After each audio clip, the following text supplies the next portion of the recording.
ఇప్పుడు మనం అందం అనే కథ విందాం. ఒక రాజుగారు చీటికి మాటికి అనవసరంగా వ్యాకుల పడేవారు. అలాంటి సమయంలో ఎవరైనా పలకరిస్తే చాలు వాళ్ళ మీద కస్సుమని లేచేవాడు. ఇది ఆయన పరివారానికి కంటకప్రాయంగా ఉన్న అతనితో చెప్పే ధైర్యం ఎవరికీ లేకపోయింది.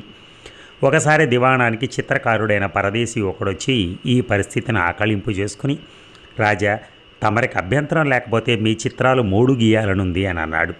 అందులో మొదటిది రాజుగారు నవ్వుతూ సంతోషంగా ఉన్నప్పటిది, రెండవది విషాదంలో మునిగినప్పటిది, మూడవది కోపంతో ఉన్నప్పటిది. మొదటి చిత్రం అందంగాను, తక్కిన రెండు ఒకదానికంటే మరొకటి వికారంగానూ ఉన్నట్టుగా రాజుగారికి తోచాయి.